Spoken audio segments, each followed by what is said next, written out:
All right, everyone, something interesting is happening currently, which is that 99% of people, as usual, are getting it completely wrong. Kim Jong-un came out the other day, leader of North Korea, the DPRK, of course, and made a statement, before the People's Assembly and all that bullshit, the commie bullshit, and was, bloviating about how we're going to take a hardline approach to the United States. We need to do more militarily, diplomatically, etc. And a lot of people are interpreting that as, oh my God, Kim Jong-un is going to go to war. You bloody damn fools, that's not what he's doing. He's making a big ask. He's worked with Donald Trump before. Donald Trump understands East Asian politics, apparently especially Korean politics. I don't know exactly how he developed that forte. He's making a big ask. Here's the idea. Let's say that you're selling me a car, and you're asking for money for that car, because you want to get paid for it. You don't ask me for what you expect to get, because I'm going to lowball you. You asked me for more than that in the hopes of getting what you actually expect to get. Kim Jong-un already did this. Donald Trump already did this. One thing that would be unwise is for Trump to preempt the current administration, sad as though it may sound, and weigh in and really respond to this in a meaningful manner before he's actually in office. That would be a breach of decorum. You don't want to do that. Trump knows better than to do that, though. I believe that he will be successful in further negotiations with the DPRK. If anything, peace might break out on the Korean peninsula. John McCain will spin around so fast in his grave we can attach a dynamo to him and have effectively limitless energy. Donald Trump has done business in Asia, and people in the decadent West generally don't understand this. In, let's say you go to France, or the Netherlands or something like that, Britain. It's effectively very chummy, a lot of shaking hands, a lot of kind words and stuff like that. That's not the way that it works in North Korea. North Korea will insult you. The proper response to an insult is to retaliate. Not physically. The understanding is that it's part of the diplomatic process.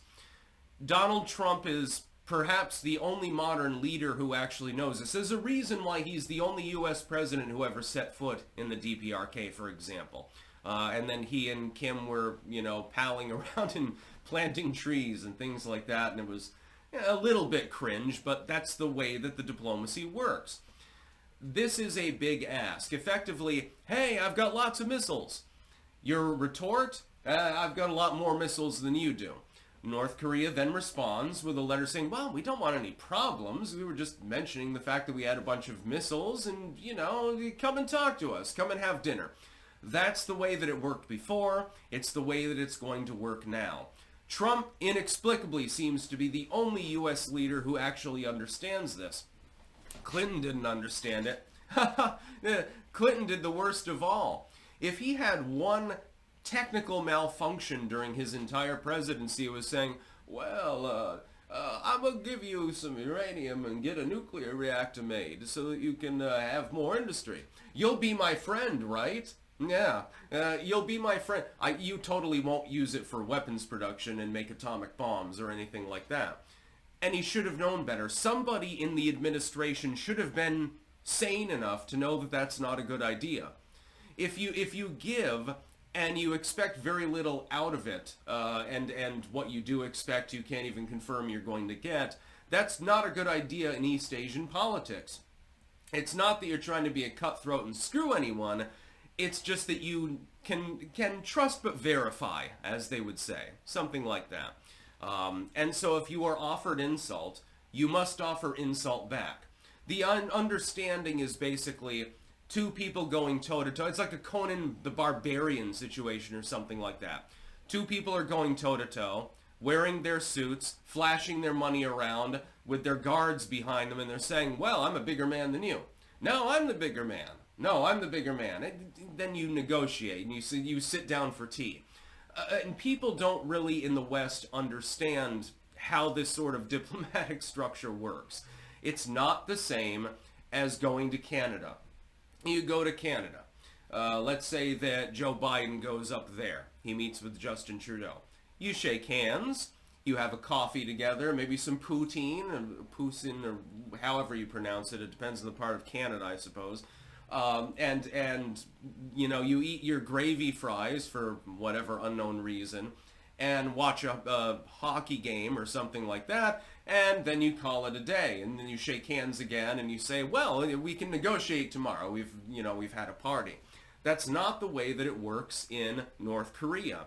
North Korea is a hardline authoritarian state run under a de facto communist regime, although it's not puristic communism, certainly not stateless. And the negotiation style is declaredly East Asian. Trump seems to understand this. Current administration has no friggin' clue. That's why negotiations fell apart with the ROK and the DPRK the second that the Trump administration ended. I have great hopes for Donald Trump in that theory. It seems that he's particularly interested in Korea.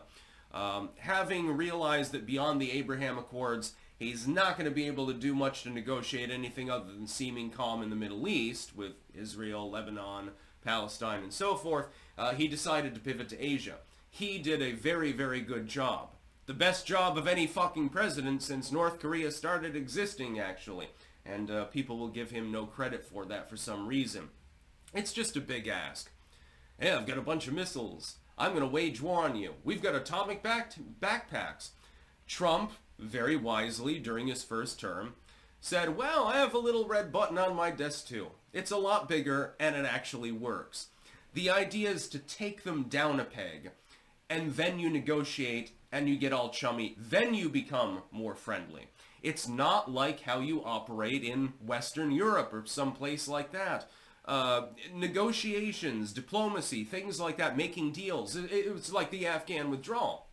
The Afghan withdrawal would have been perfectly fine. We needed to withdraw from Afghanistan. Trump brokered the deal himself. But then the Biden administration punted the date of the withdrawal by several months in order supposedly to remove military hardware, but they never did, so effectively they just gifted it to the Taliban. The Taliban would not have had the backing of the tribal warlords required to muster the manpower necessary to overrun Kabul if they had stuck to the original arrangement. It would have been considered disrespectful. And being disrespectful, going back on your word, in some parts of the world, you get killed for that. Westerners generally don't understand this. What happens, for example, if I strike a deal with you? Let's say, I'm like, hey, I'm going to sell you some Styx merch, and you don't pay me. What do? If I feel inclined, maybe I litigate. I probably don't chop your head off.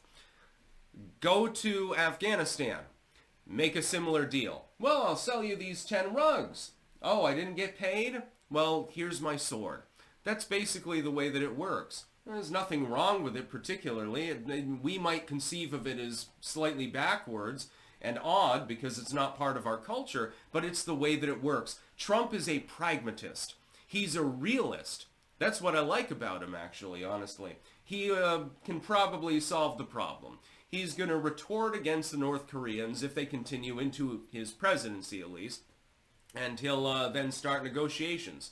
He'll probably get chummy with Kim Jong-un again, which will be funny because liberal commentators will say he's buddying up to dictators, not understanding the diplomatic backdrop against why he's actually acting in that manner. They don't know.